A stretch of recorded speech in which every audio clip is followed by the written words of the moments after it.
Welcome. Good evening, everyone. Welcome to the January 19th, 2016 meeting of the Downers Grove Village Council. It's my privilege to call this meeting to order. There are copies of our agenda on either side of the room. If you haven't already done so and like to pick up a copy of our agenda, they're on the shelves on each side of the room. You can follow along with our proceedings tonight. There will be multiple opportunities for public comment, both with respect to items that are on the agenda tonight, as well as a segment under item 4, which is reserved for public comments of a general nature regarding matters that are not on tonight's agenda. It is our proud custom to begin our meetings by reciting the Pledge of Allegiance, so I would like to ask everyone present to please stand and join us in reciting the pledge. I pledge allegiance to the flag of the United States of America and to the republic for which it stands, one nation, under God, indivisible, with liberty and justice for all. Thank you for joining us. I'd now like to ask our fine village clerk, April Holden, to please call the roll. Commissioner Waldeck. Here. Commissioner White. Here. Commissioner Vitimo. Here. Commissioner Jose. Here. Commissioner Olson. Here. Commissioner Barnett. Here. Mayor Tully. Here. Thank you. That brings us to item 3, which pertains to the review and approval of minutes from past council meetings. We have 2 sets of minutes to review and approve tonight. Minutes from our executive session for approval only from January 5th, 2015, and our regular village council meeting from January 12th, 2016. Are there any changes, corrections, or comments on either set of minutes from any members of the village council? Hearing none, do I have a motion to approve? Mayor Tully, I move to approve the executive session minutes from January 5th, 2016, and the council minutes from January 12th, 2016. I second the motion to approve both sets of minutes. Terrific. All in favor? Aye. Any opposed? Those minutes are approved.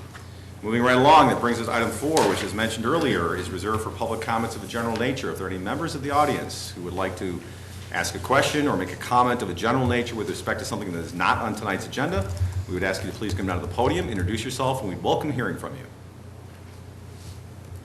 Thank you. Seeing that there are no public comments under item 4, we'll move right to our consent agenda. We have a couple items on the consent agenda tonight. Do I have a motion to approve the consent agenda as presented? Mayor Tully, I move to approve the consent agenda as presented. I second the motion to approve the consent agenda as presented. Are there any questions or comments from any members of the audience with respect to either item on the consent agenda? Questions or comments from members of the village council? All in favor? Aye. Any opposed? Passes unanimously. That brings us to our active agenda. We have a number of items on our active agenda tonight. First, do I have them under item 6A? Do I have a motion to adopt an ordinance amending certain traffic provisions? Mayor Tully, I move to adopt an ordinance amending certain traffic provisions as presented. I second the motion regarding traffic provisions. Are there any questions or comments from any members of the audience? Questions or comments from members of the village council? Hearing none, may I have a roll call, please?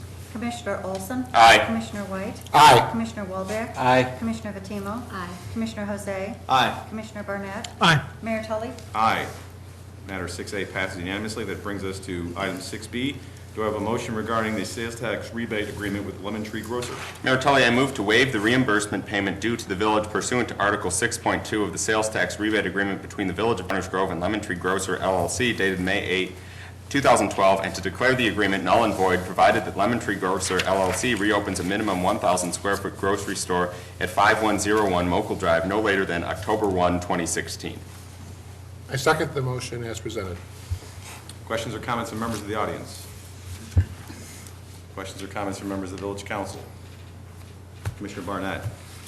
Thanks, Mayor. I'm going to not be in support of this tonight, and I want to just make clear that it's some of the reasoning behind that so it's not misconstrued or misunderstood by either my colleagues or anyone in the audience.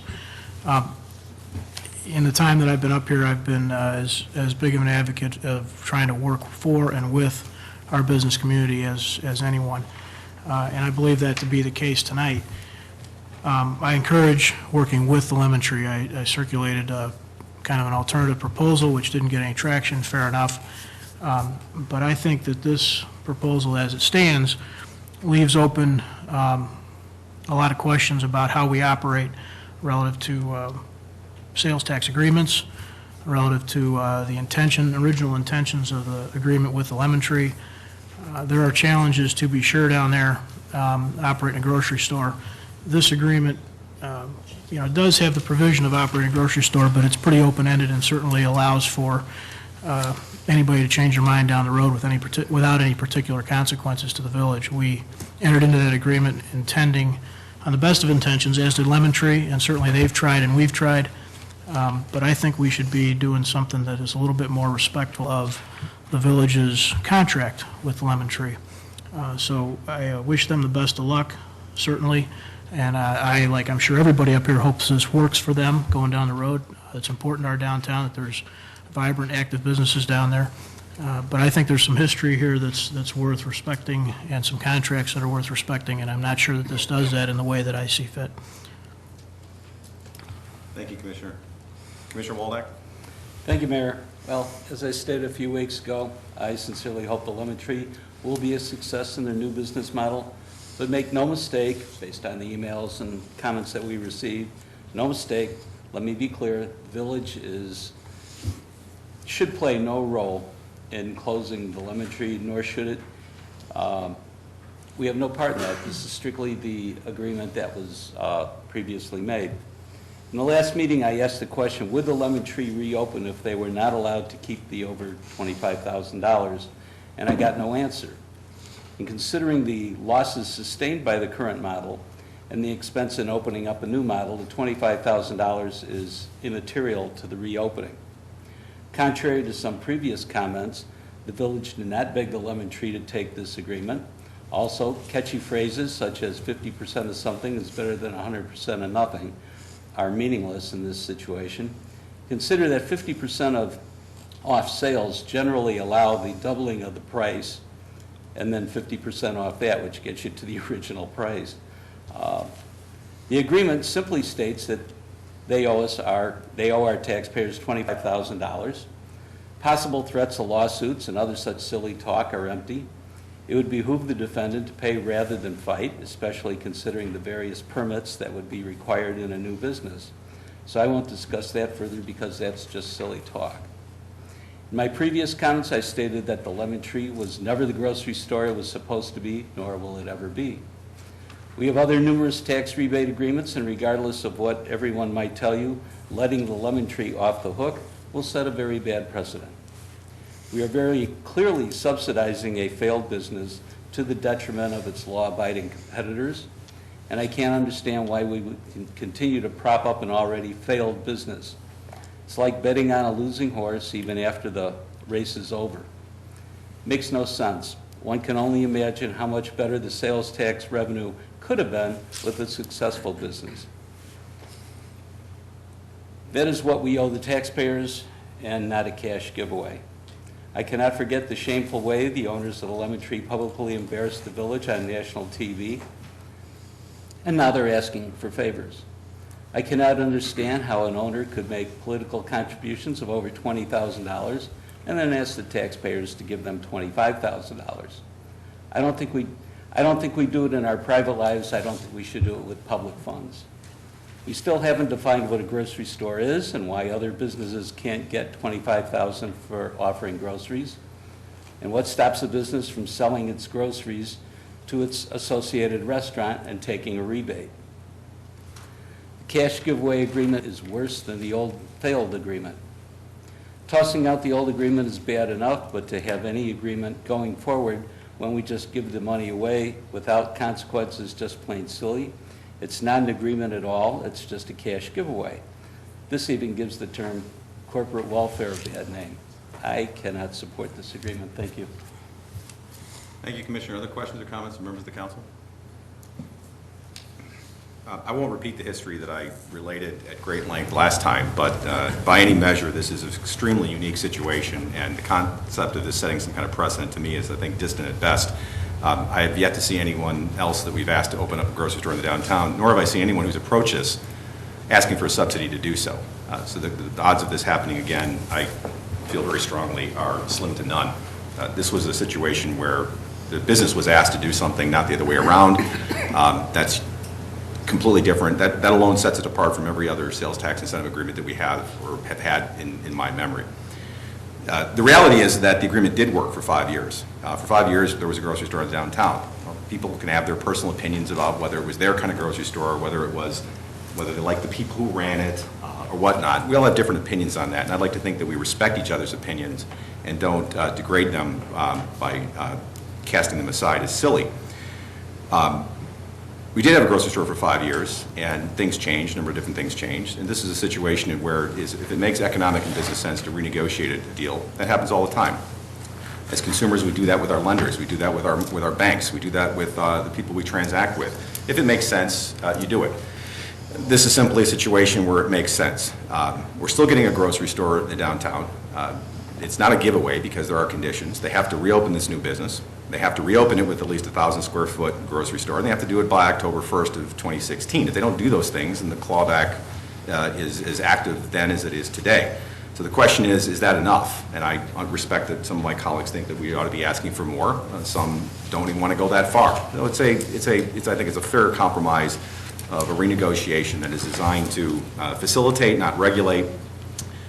It's not about giving away money because, as I've said over and over again, if this agreement had worked to its full extent, the village would have seen precisely $0. This is never about us getting any money, and it shouldn't be now. It's about trying to see what we can do to facilitate a business changing yet once again into shifting circumstances in a very unique environment to generate something that, by all measures, and we certainly hope, don't know for sure, only the future will tell, should be a solid sales tax generating business that will and is different than the one that is currently there. So we're still getting a grocery store, we're facilitating a new business, and we're not actually losing any dollars because we were never going to see any in the first place. If they don't do what the condition is that's been described, then we're right back to being able to enforce whatever rights we have. So whether it's a giveaway on October 2nd, 2016, that remains to be seen, but as of today and until then, it's not. I think that this just makes sense. It's also a relatively immaterial amount in the grand scheme of things. We're talking about $25,000 that we were going to see anyway. The total amount that was rebated in the grocery portion alone was about $38,000 over 5 years. This has probably gotten more attention, in my opinion, than it deserves. We have other things to deal with, including what we'll be talking tonight, that are far more significant for the future of this village, and I hope that we get as much attention and comment on that as this issue. Roll call, please. Commissioner Olson? Aye. Commissioner White? Aye. Commissioner Waldeck? Nay. Commissioner Vatimo? Aye. Commissioner Jose? Aye. Commissioner Barnett? Nay. Mayor Tully?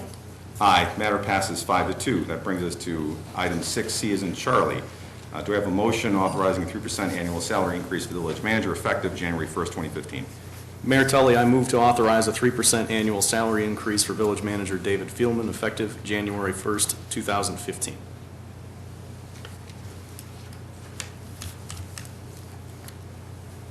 Do we have a second?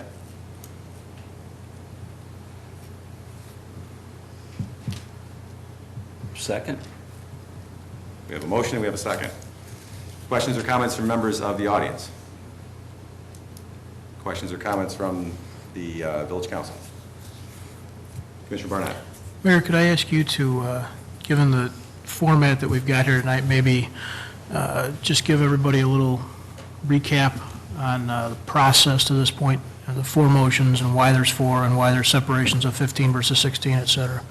Might be helpful as we go forward for everybody to understand the process. Sure, I'm happy to do that. First, I'll just remind everyone that as the mayor, I can't make or second motions. I can call for them. Second, the reason why we have 4 motions and why there is a 2015 and a 2016 is because, very simply, the prior council gave the direction last year for a 3% increase effective January 1st, 2015 for both the village manager and the village attorney. Due to the extremely unusual, and it remains to be unprecedented situation of the state budget and all the uncertainties and threats that were coming out of Springfield at that time, the leaders of our village at the staff level voluntarily asked to defer that for a year. Nobody in their right mind thought that we would be sitting here over a year later and still having a completely unresolved state budget situation. And it's simply untenable for something that was directed by the prior council to have gone into effect a year ago to remain deferred for no good reason. So the 2015 motions for both the village manager and the village attorney are simply putting into effect what was directed by the majority of the council last year. Simple as that. The 2016 ones are owned by this council. And we go through an annual review process for both the village manager and the village attorney. Those are two employees that report directly to the village council. They each have contracts with us, and pursuant to those contracts, they are entitled to an annual evaluation, and as part of that evaluation, the possibility of an increase at the discretion of the village council. So that's why there's two sets of motions showing up on tonight's agenda. We thought it best to deal with all of them at the same time. Is there anything that I left out, Commissioner? Nope. Thank you. Thank you. And question, Commissioner Waldeck. Thank you, Mayor. One of the hardest tasks for any manager in any business, unless they have no heart, is to evaluate employees. Oddly, it's harder to evaluate good employees rather than the bad employees. And there are many books on a lot of processes, a lot of ways you can go about doing it. And it becomes even more complicated when the issue of compensation is associated with evaluations. And there are also many books that don't recommend that type of process either. Compensation, when it becomes knowledge in an organization, becomes fodder for the proverbial water cooler gossip, usually speculative and most often in error. Compound those problems when compensation becomes a matter of public knowledge and evaluation process is performed by 7 managers, situation that we have here. So we all know what was going on about a year ago, during which time the previous village council evaluated the village manager and the village attorney, and they determined that each should get a 3% increase. They made a decision and a promise that totally failed, with a capital F, to meet the public and cast a vote on their promise. This is tantamount not to kicking the can down the road, nor is it in football parlance punting the ball, but rather it's like calling the plays for the other team, and in this case, the village council. You just don't do that, but they did. And they determined that each should get a 3% increase. They made a decision and a promise, and they failed.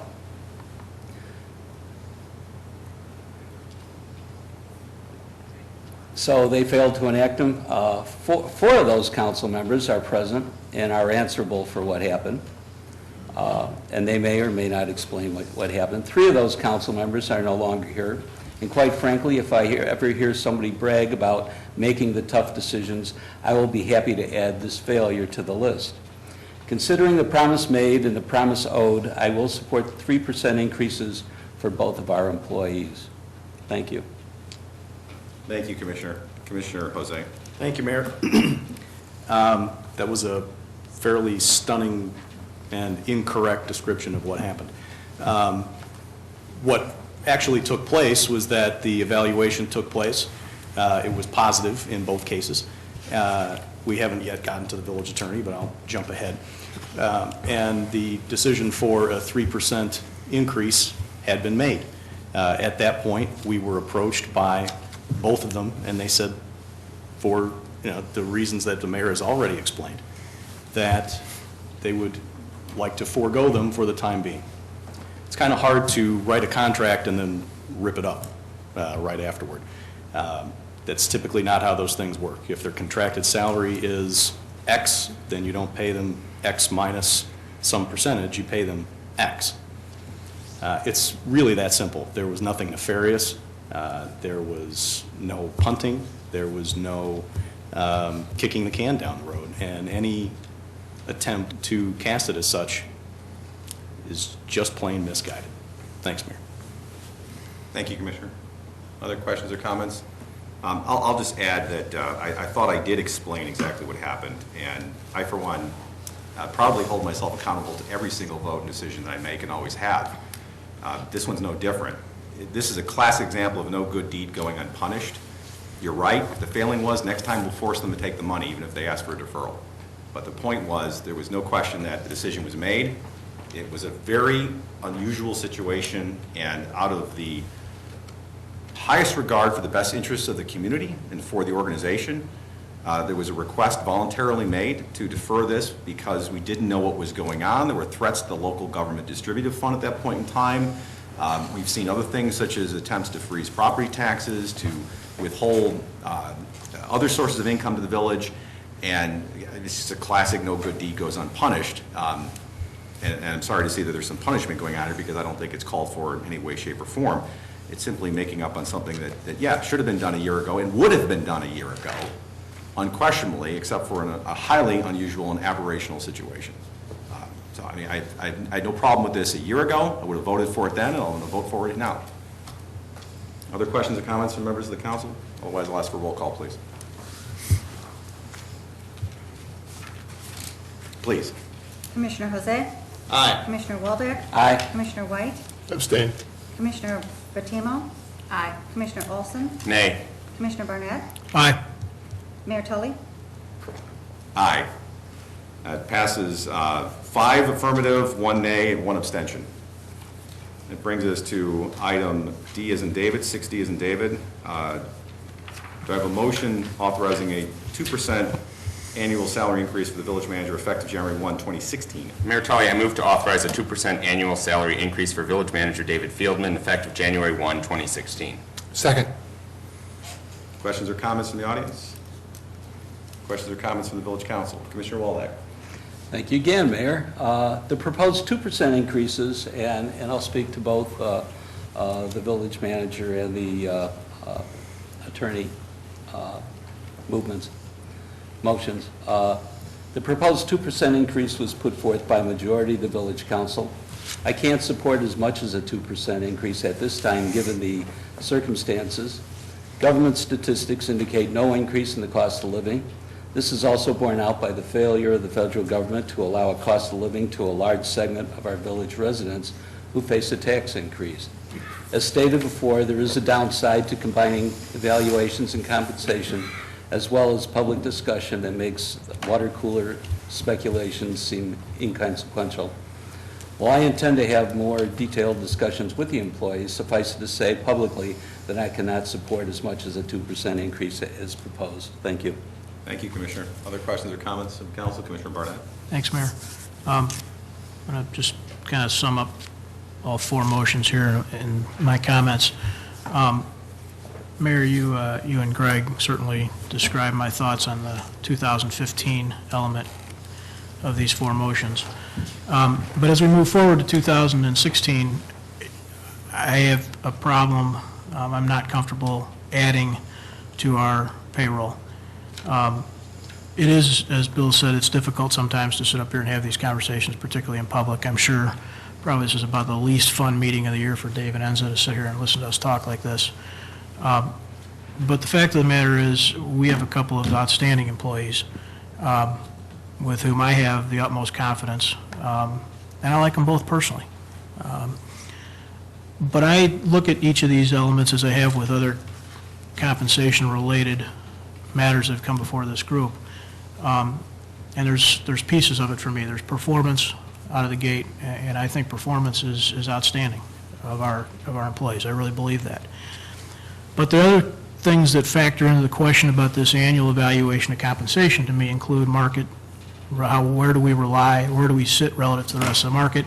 They include the value of money. I think that if you take a contract for something, to do a certain job for a certain amount of money, you ought to get paid that same money in the future, and that should be adjusted for inflation. I also think the ability to pay is something that should be evaluated and considered, and I think risk.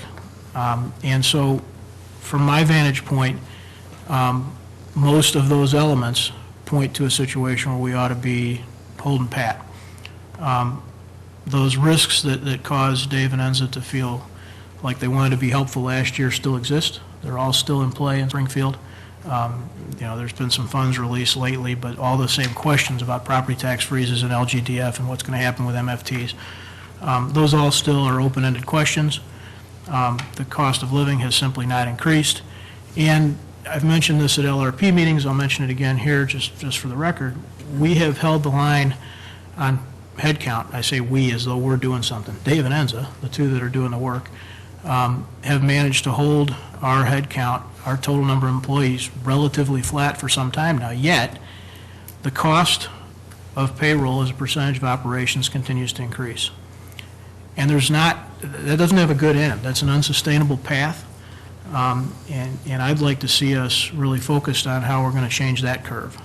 Because If it's simply a matter of raising taxes to cover continual increases because the calendar has tripped past December 31st again, then we're going to find ourselves pricing both employees out of their job and the taxpayers out of the market they operate in.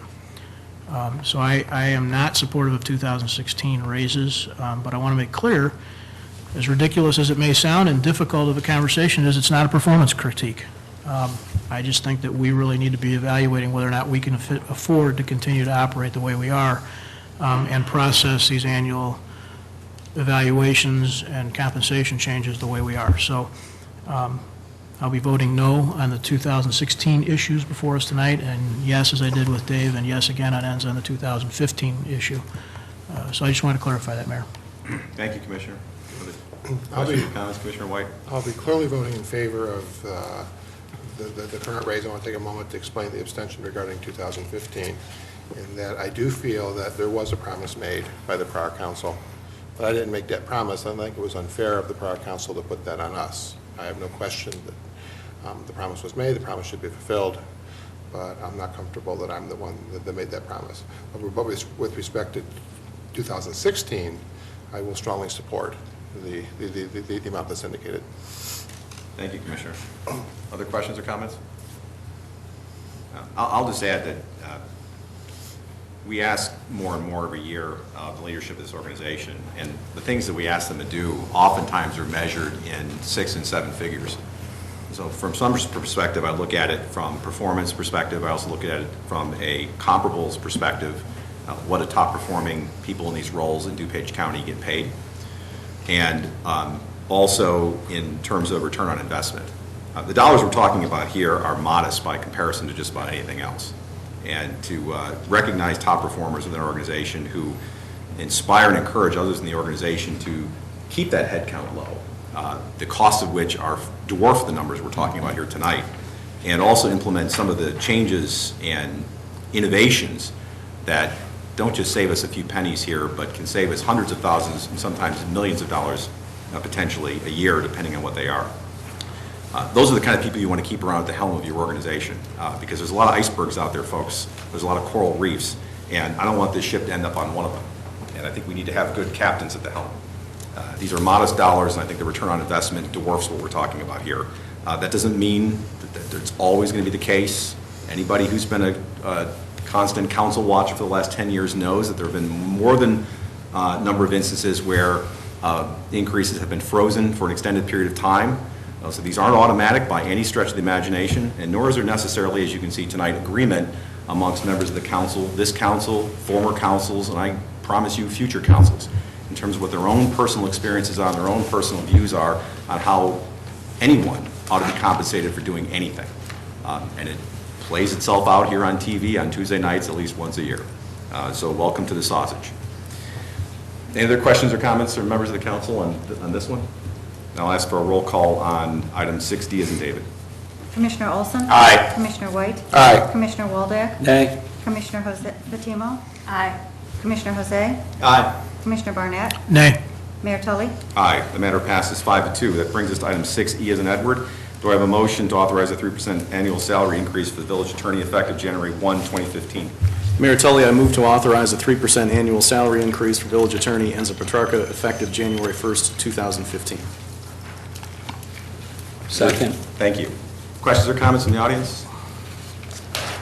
Questions or comments from members of the village council? If there's any more to be said on this topic? I suspect not. May I have a roll call, please? Commissioner Jose? Aye. Commissioner Waldeck? Aye. Commissioner White? Abstain.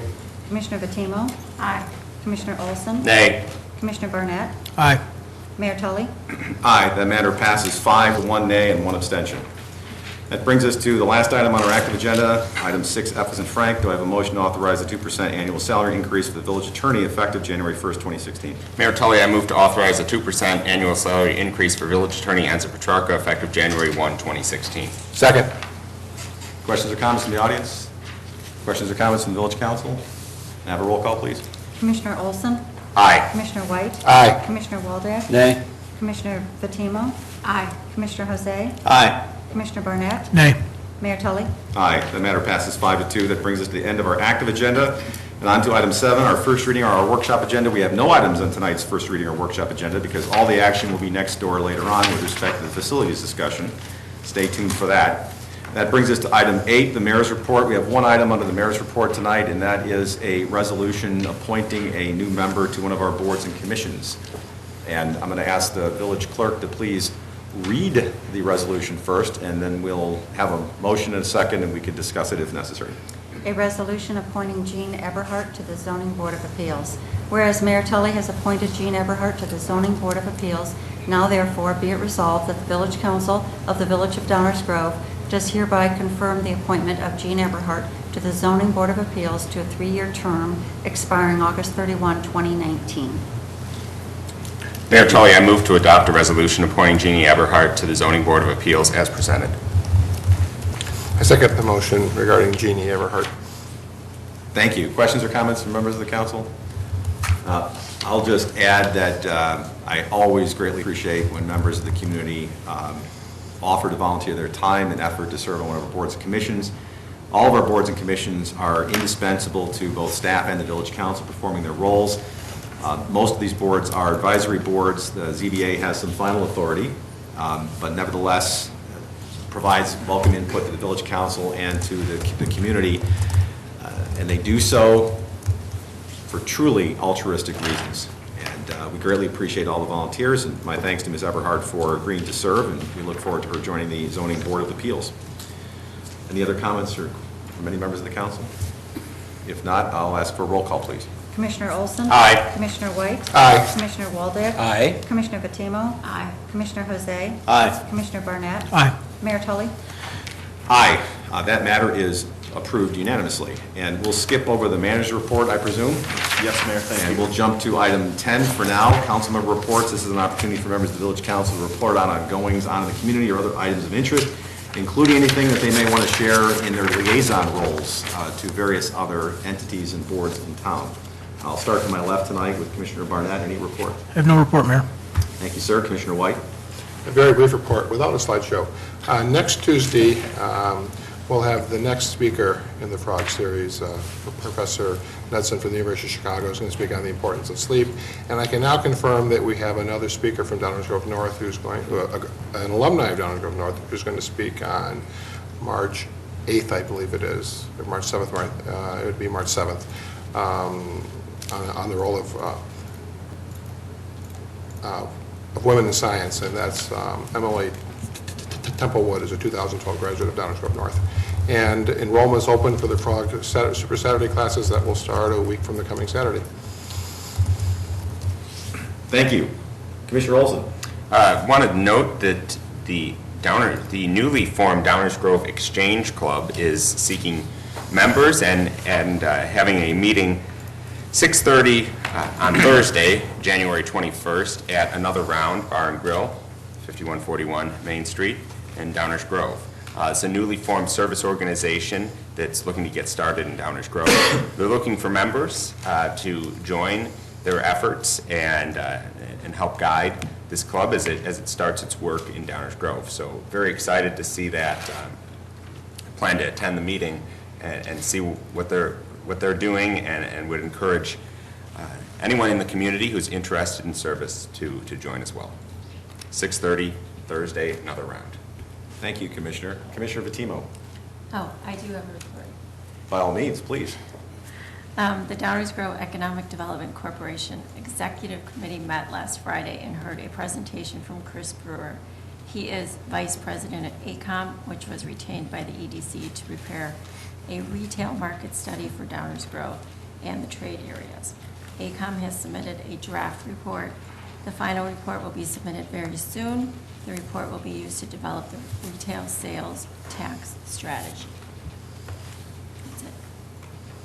Thank you, Commissioner, and we look forward to seeing more details on that. Commissioner Waldeck? No report, Mayor. Thank you, sir. Commissioner Jose? No report, Mayor, thank you. Thank you.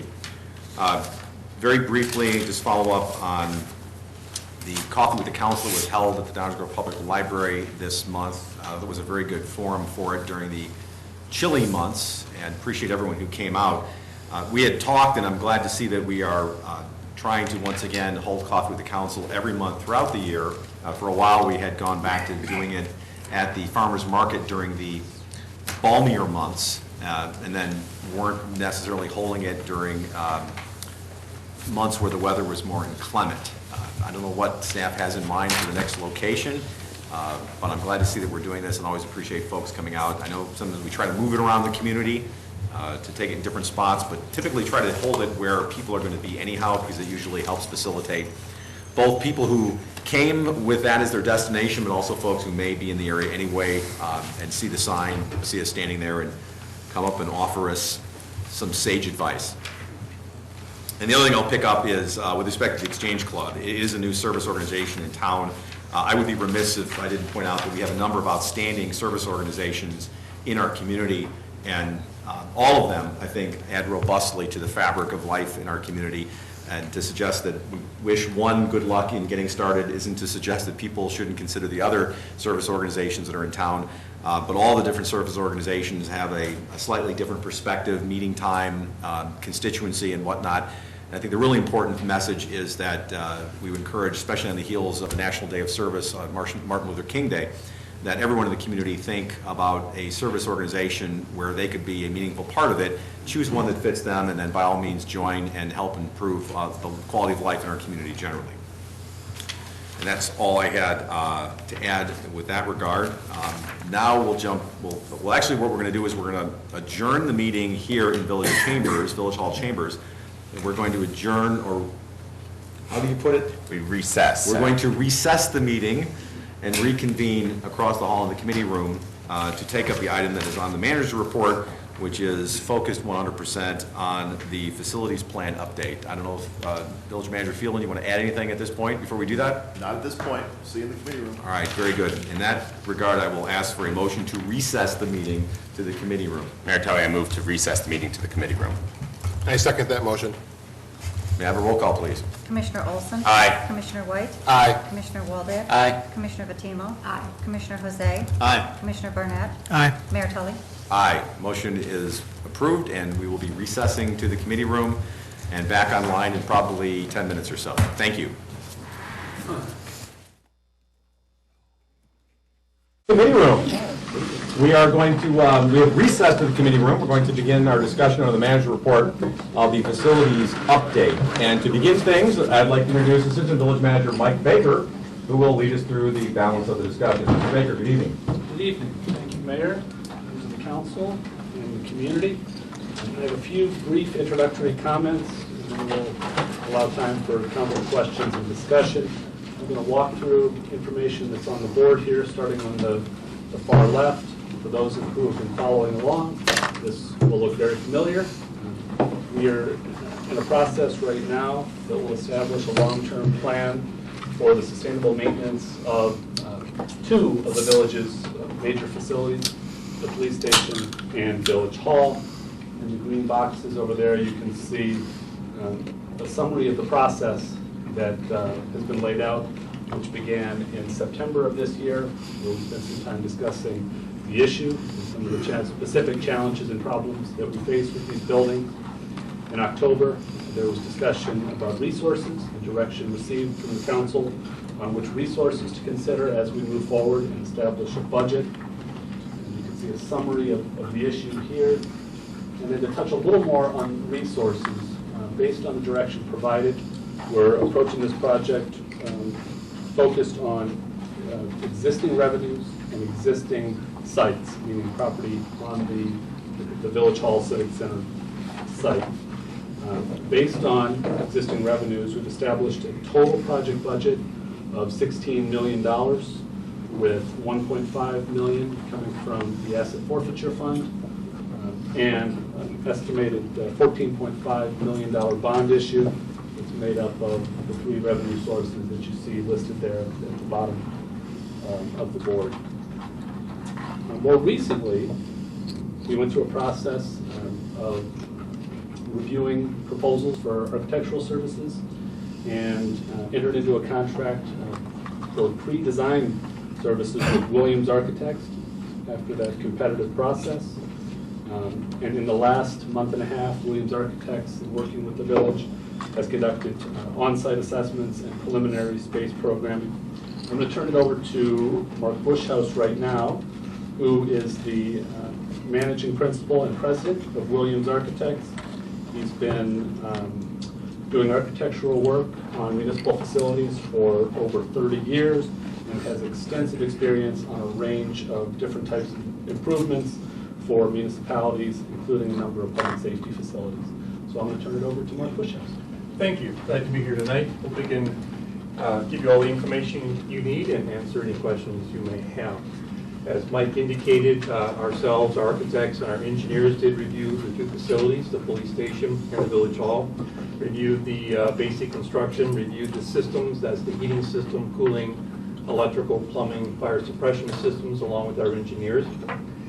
And they have all come back and indicated that substantially they agree with the report that was done in 2012, indicating that these facilities, though in many ways structurally sound, have some real issues that should be addressed very, very soon or further out, but still substantial things that need to be dealt with. Overall, the heating and cooling systems on both buildings are, well, I think it's fair to say the taxpayers have gotten their money's worth. Your boilers are about 60 years old.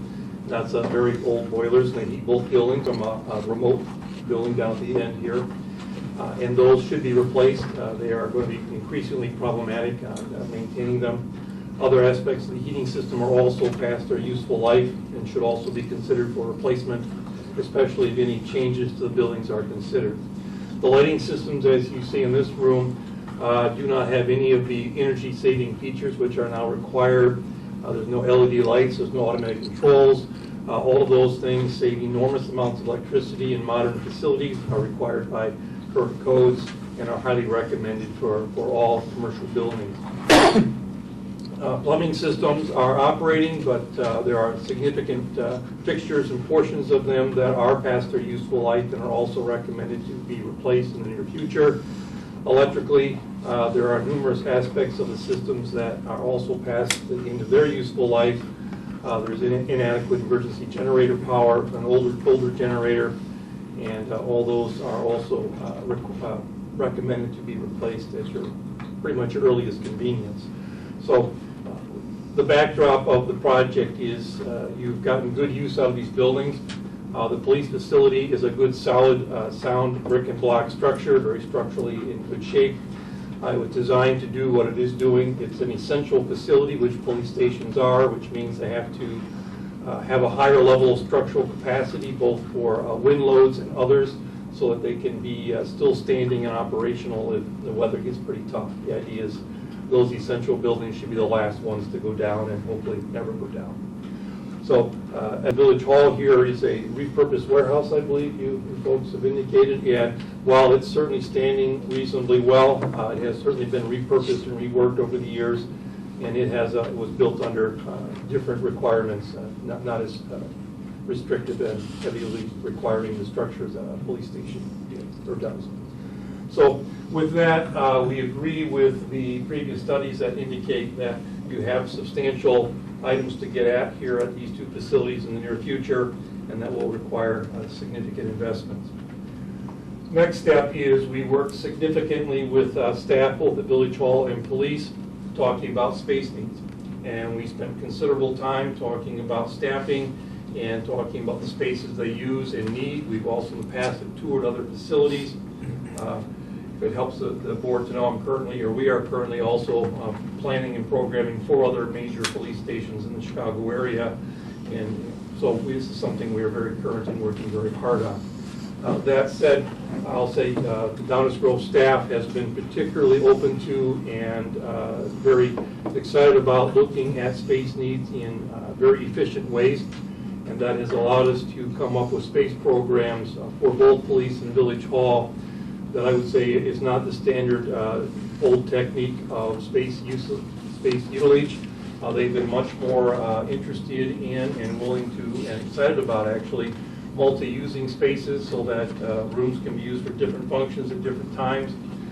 Certainly taking full advantage of technology and working with the mobility of the workers so that we can shrink spaces while still making them very high quality and allow a lot of flexibility for teams of people to work together appropriately in different work areas, meaning very focused workstations when they need that, teaming areas when they need that, private office or conference room when that's necessary.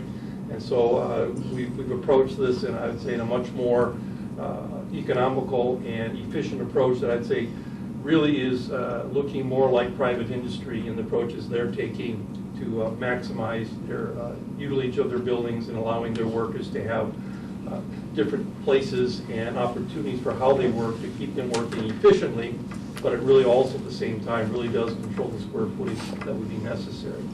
So that said, in summary, the space program indicates that we need the police stations now about 26,700, and we are estimating at this time a range of 38,000 to 47,000, so that certainly is an increase due to the fact that the police department has grown significantly since the building was built, I think, in 1975, something like that. 79, thank you.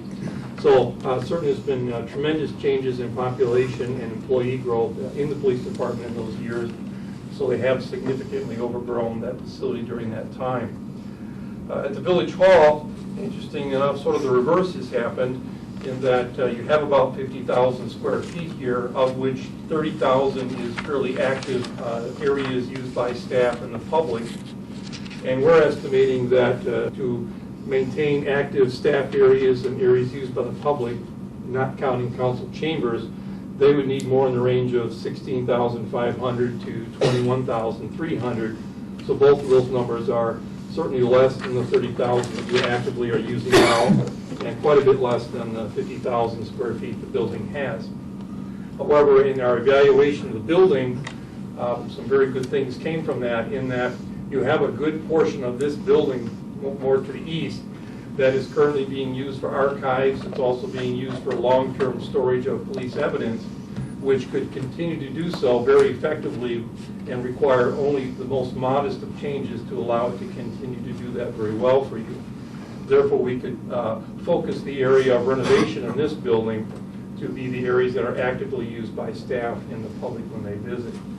So therefore, we are looking at a zone in this building to remodel that would be in that 16,500 to the 21,000. So that would even be less than what's currently actively being used now.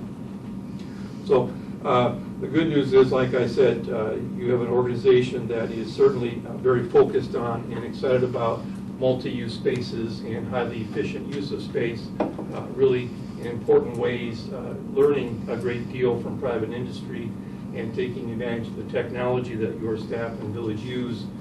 And in fact, I can tell you that talking to your police department, describing how many files that they currently are using, I can clearly state that they seem to have less active paper files moving around their department than any police department I've ever worked with. So they are well down the path of significantly automating their paper and information, not paper, but information storage, so that we really can keep them very efficient facility.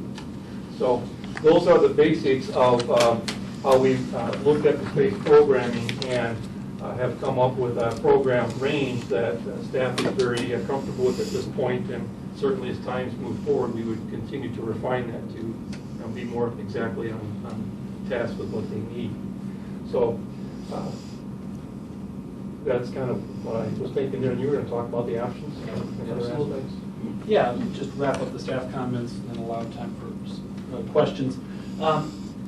Obviously, as we move into consideration of options, it's focused on reuse of existing facilities. And you can see three basic options identified here that really increase in scope as you go from A through C. A talks about just simply replacing the systems. You can see a list on the board over there to the right, which lists on the left-hand side the maintenance needs within each of these buildings. And that's what Mark spoke to earlier, some of those requirements for upgrading, replacing systems. And that's really what option A would focus entirely on. Option B would then expand a little bit and say, in addition to system replacement, look at remodeling of one or both of the buildings. And then option C takes that a step further and says, in addition to remodel, consider an addition to the police station to resolve some of the space needs constraints in that facility. And at this point, Mayor, I'll turn it back over to you, really, as we go forward. If there are any questions or comments, we'd be happy to answer them. And we're also simply looking for council concurrence on the strategies and options that we laid out. And let me thank you, both of you, for that. And let me just go back to the ask, if you will. If you could maybe elaborate on what it is that you're looking for from the council tonight, just to make sure that, obviously, everyone can ask whatever questions they want, but at some point in time, to make sure that we're providing the additional guidance and direction so that we can try to stay on track, if not even accelerate, the timetable that's up over your shoulder there. Absolutely. When we come back in February, and we have been meeting and discussing this topic at least on a monthly basis since September, in February, we would expect to have conceptual plans on one or perhaps more of the options to present. In addition, we'll have preliminary cost estimates, and we'll have a list of which of the issues that you can see over there, both maintenance and operational, are addressed by the options that are presented. Okay. So at this point, we are moving forward with the assumption that these options should be developed as described here, and based on the set of strategies that you heard Mark generally make reference to. All right.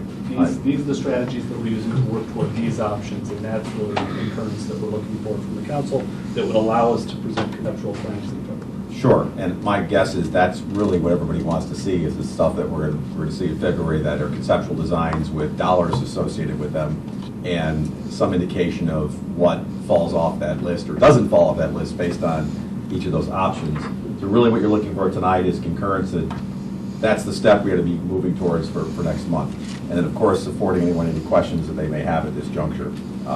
I'm already thinking about what I want to see in February. Commissioner White? Okay. First, I'd like to just make it clear that each of us has had a private briefing with senior staff on this. So what we heard this evening is only part of our investigation and study of the process so far. I'll say for the record that I fully support all 5 strategies. And I very much want to see more detail and cost estimates on all 3 of the options. And my mind is open on all 3 of the options, looking at the target goal of staying within the budget that we initially recommended. And I'd like to compliment staff because I believe they've definitely followed the guidance that I feel that we gave them. And I too am looking forward to next month to finding out how many of the maintenance and operational needs can be accomplished within applying these strategies, using these options within the resource constraint that we've given them. And then there'll be no final decision from me, no final conclusion until I see what the options are, what the costs are, and which of the needs and the operational deficiencies are satisfied by that. But I think staff has done just an outstanding job of following the guidance that I feel that we've given them. Thanks. Commissioner Olson? Thank you, Mayor. I concur with Commissioner White. I appreciate the work that Mr. Bushhouse and Williams has done to this point, and obviously looking forward to the February meeting. I think to be clear, the focus and the alignment with both addressing the issues that were presented and then aligning these strategies and these options with those resource constraints, I think is really, I feel very positive about what I've seen so far, and looking forward, obviously, to more detail. But the steps and the kind of actions and the strategies and points that you've described tonight, I think really reflect where I think this process should be moving, and I'm very pleased to see it. So can't say much more than Commissioner White did on that point. You could, but you won't. Anyone else want to ask a question or comment at this juncture? Commissioner Waldeck? I think we need much more than the HVAC updates, and that's been obvious. We do. The focus has been on a need to upgrade the police station. The comments we get from the public, and I think what we need to identify to the public, the common questions are, if the village hall has too much space and the police station has too little space, why not just do a flip-flop? And so, we need to get to the public with an answer for that. Also, why can't we just add on, put an addition on the police station to meet their needs? And those are the two questions that you hear most from the public, and I think we need to definitively answer why we can or can't do it, or the costs associated with that. I think we have answers for those for you right here on the spot. Right. Having looked at, like I said, looking at the police station, that was built as a police station, and we believe, pending detailed structural analysis, that it was designed to meet the requirements of a central facility, which means it can handle higher levels of wind, et cetera, and still stay operational. This building, we do not believe, was designed to those standards. Therefore, this building would require real and noticeable improvements to its structure to allow that to happen. Also, there are areas in the police station that are substantially already fit for continued use, substantially as they are. The gun range and the detention area, which are both expensive parts of the building to replicate. They are built out of very heavy, very solid materials. For obvious reasons, you don't want bullets escaping from a gun range, and you don't want prisoners escaping from a detention area. And they have very specific laws that govern how they are built, and they're, near as we can tell, are built correctly. Therefore, to rebuild those areas within a building that never had that kind of solid structure as being part of it would be very, very expensive to replicate those areas. So even though the square footage may be here, we're going to have to rebuild some very expensive things at a higher level of structure than this building has. And we can do some estimating, and we'll certainly look at it further, but it seems extremely unlikely to us that you will save any dollars. In fact, you will probably spend more money trying to swap their uses than to take full advantage of these highly specialized spaces that are built in the police station and let this building remain an office building, which is basically what its structure is adequate for.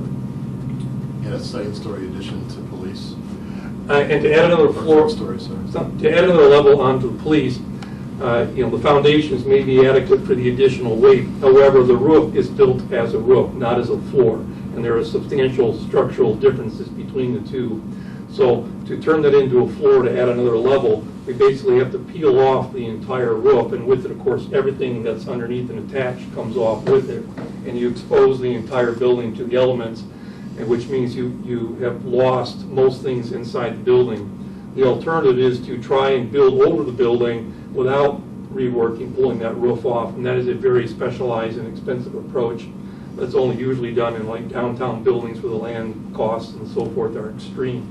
So adding a third floor to that police station would, especially since you have land area to go next to it, is, from our perspective, obviously going to be more expensive and problematic than just going next to it.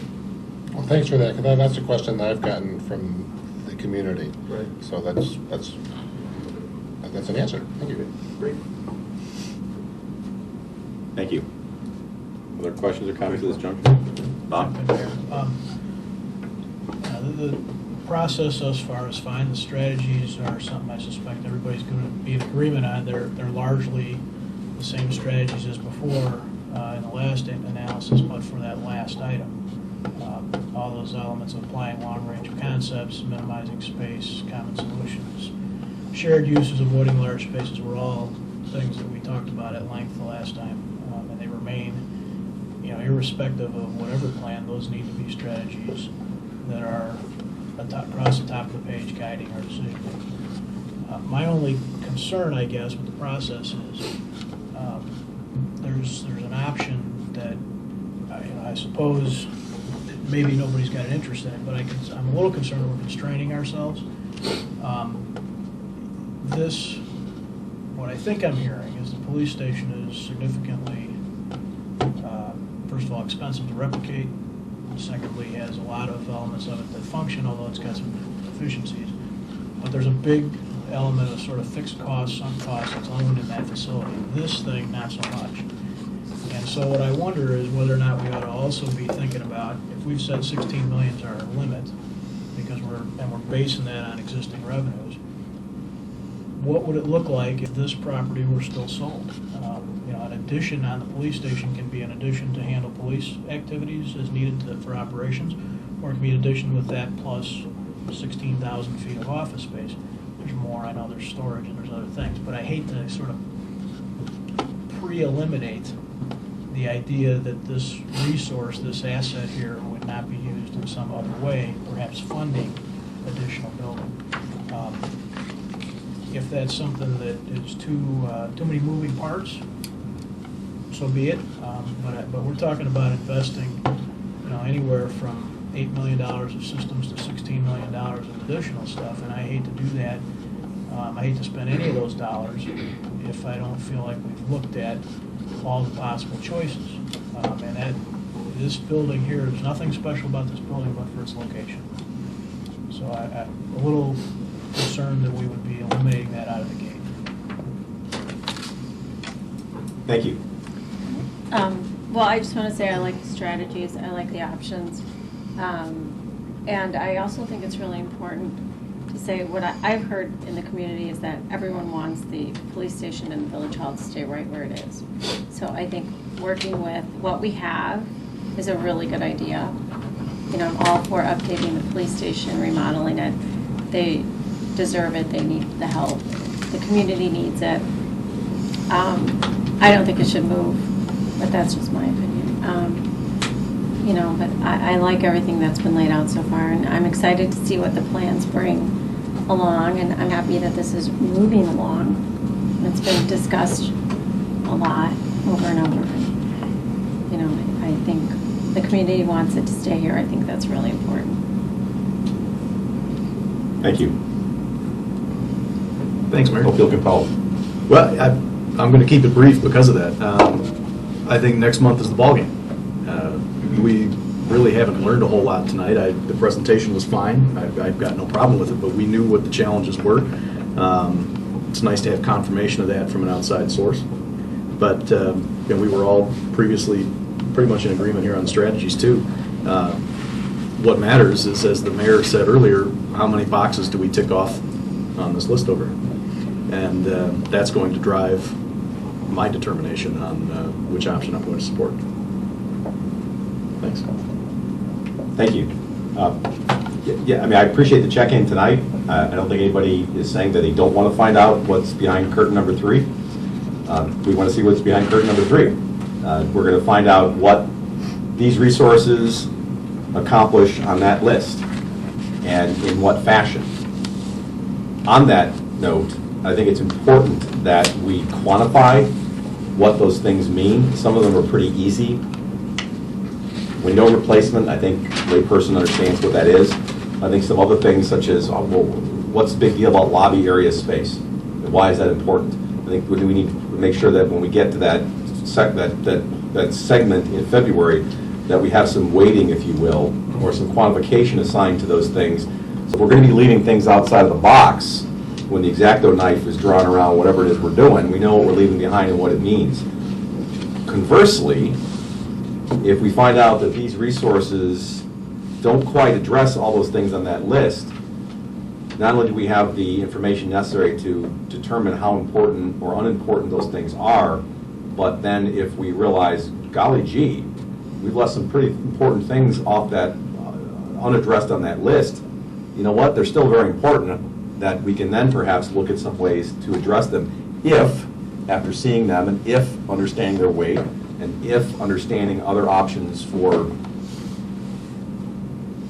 either other approaches or other resources, that we feel it's important for this organization, this community to address them. I don't think we're there yet, because nobody's seen any of the drawings and no one's seen any of the dollars associated with them, and we haven't seen the relationship to the weight of those maintenance and operational needs. I think once we see all that, it's going to be a lot easier for this group and the community at large to look and say, oh, well, I understand that we've designed a vehicle that moves across the street, but we're in a mountainous region with lots of snow and ice, it's never going to climb up the hill. In winter, we're going to have to do something else to make sure that actually performs as we need it to.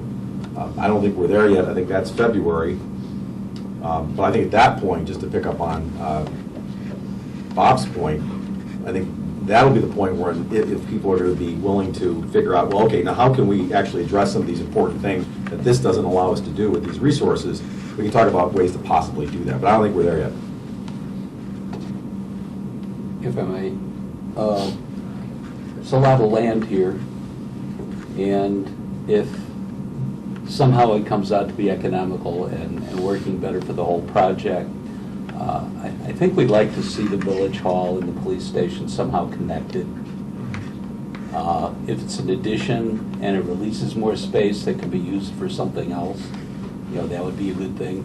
Maybe a little better than a parking lot, but maybe even using some of the parking lot or the underground or something, just make best use of the land, and if there's any surplus, maybe that can help finance a much better, two better facilities. I'd like to see them somehow connected as well. Thanks, Bill. Let me add one other thing that just occurred to me while you were talking. Flexibility, and this actually goes back to your comment earlier about what modern private sector approaches are. Modern private sector approaches are always looking at multitasking. Don't buy 5 tools when you can buy one that does all 5 things. That's important, and that's kind of, I think, where you were going, Bill. But also, to the extent that we can have space that performs a role today, but is also flexible enough to perform a different role tomorrow, I think that's important. We all know that the opportunities for partnerships and things of that nature, or maybe something we do today, 5, 10, 15 years from now, we'll find out can better be done somewhere else. Maybe there are things that others are doing right now separately that we may find that is greatly to our advantage to do here. The combination of our 911 call center with Westmont, for example. I think as much as we can, and maybe this is beyond February, we ought to be thinking, or it is beyond February, we ought to at least be thinking from the outset of maintaining flexibility to deal with those kind of contingencies down the road. Because I think that will then add another layer of utility to what we're getting from these resources. So once again, we're asking you to do everything with nothing. Just thank you. That's right. We asked Dave and Mike to do that every single Tuesday. That's right. They say and. Yes. And smile when they say it, too. We definitely want to plan for the future, because we don't want to get in a situation like we have at the fire station where you start having ladder trucks that just don't fit anymore. Right. So I'm good. you got to get new technology. So I think what you're hearing is that everybody wants to get to February. Everyone wants to see the next iteration. Okay, I'm good. Thank you so much for your counsel. Well, and then, What you need. okay, thank you. Yeah, thank you. I was just going to do that. Questions or comments from members of the audience at this point? I'm going to read in everyone's face, they want to see February too. Hey, actually, Please. Hi. I actually do have a question. You talked about flexibility in the spaces, which is good, but I'm concerned how far this flexibility is going towards that whole concept of hoteling, where the employees don't have a fixed space. And only asking this because I've seen it come into fashion and go out almost as fast, because it just does not work.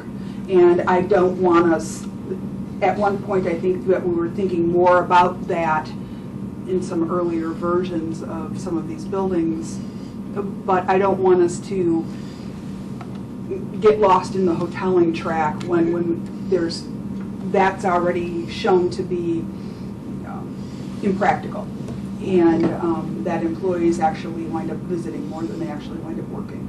And that's not the way we want to go. So I was just a little concerned as to where your thought might lie with that. It wasn't hoteling. Okay. It was literally either no longer doing certain functions completely because they can be done better elsewhere in, say, partnership with someone else, or vice versa, where somebody else sees us as a better place to perform a function. Yeah, I'm okay with that. Yeah, that's what I had in mind. That wasn't I know what you're talking about, and that's not what I was, Right. that's not what I'm Right, getting. and having my husband go through this where they implemented hoteling in Asia Yes. for his company. That used to be a big thing with the It accounting was firms. in and out in 18 months because it was just so atrocious. So I just don't want us to get caught up in something like that. There's balance. People need focused areas to do their focused work, and you Right. have to respect that. Yeah. Thank you. Other questions or comments? Please. I think you kind of answered them. My big concern was with reusing the buildings is, are we just put big Band-Aids on that, you know, are going to have to keep being replaced to replace to replace. I mean, they're spending more money on the Band-Aids than just starting all over. And I'm assuming that's been taken into, you know, consideration. And also to look to the future of, you know, in 5 years, you're going to do this again, which you can't predict, but you can at least, you know, try. And so those are some things that I'm assuming that have already been taken into consideration. And will be. Thank you. I can say that as we program these buildings, the intention is to have the right spaces and enough flexible spaces and enough space for them to carry on their functions for decades to come.